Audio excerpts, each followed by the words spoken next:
આજે સવારે 6 વાગે ઉઠીને આપણે નીકળી ગયા સાયકલિંગ કરવા માટે. 51 મિનિટ સાયકલ ચલાવી અને ફ્રેશ થઈને પછી નીકળી જવાનું છે શોરૂમ જવા માટે. ગાડીમાં ચાર્જિંગ થઈ ગયું છે, અનપ્લગ કરીને નીકળી જઈએ હવે. શોરૂમે પહોંચવાની તૈયારી હતી ત્યાં એક કોલેજના ખાસ મિત્રનો ફોન આવી ગયો. અમે રસ્તામાં ભેગા થયા અને નાસ્તો કર્યો અને 10-15 મિનિટ ઊભા રહ્યા. પણ 2 વર્ષ પછી ભેગા થયા હતા, પણ મજા આવી ગઈ. બાકી આ જોરદાર, એમાં કાંઈ ઘટે નહીં. પછી જતા રહ્યા ગાડી સર્વિસ મૂકવા માટે.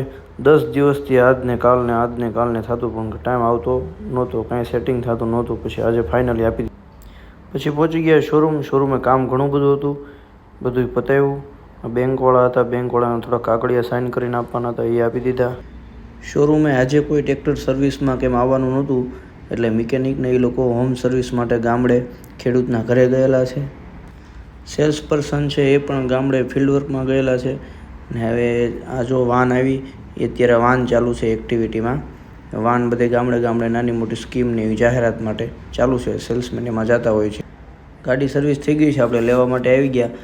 એસી ફિલ્ટર સિવાય કંઈ નાખ્યું નથી, તોય મારા દીકરાએ 2500નું બિલ ઠપકાર્યું. હવે જતા રહીએ ઘરે જઈને જે મોટું કામ તો બાકી છે. ગાડીમાં ચાર્જિંગમાં ક્યારેક પ્રોબ્લેમ આવે છે, એટલે જો એનું અર્થિંગને એવું ખોલેલું છે, અર્થિંગ વ્યવસ્થિત કરવાનો છે. અને છેડા નવા દોડાવવાના છે અર્થિંગના, કારણ કે રાતે ચાર્જિંગ બંધ થઈ જાય છે. એટલે ચાર્જિંગ બંધ ન થાય એના માટે અર્થિંગ વ્યવસ્થિત કરી નાખીએ, એટલે સવારે જાગીને ત્યાં ગાડી કમ્પ્લીટ ચાર્જિંગ થઈ જાય. નકર અધૂરી થઈ હોય ને પછી લોચો પડે છે, બહાર કરાવવું પડે ચાર્જિંગ. બધું રિપેરિંગ કરતાં ટાઈમ થોડોક લાગી ગયો, પણ વાંધો ન આવ્યો, બધું થઈ ગયું. ગાડી ચાર્જિંગમાં મૂકી દીધી છે. જો રાત્રે બંધ થઈ જાય તો કાંઈક લોચો, જો રાતે બંધ ન થાય તો ઓકે, તો કાલનો આપણો જે ટાઈમ બગાડ્યો એ લેખે જશે.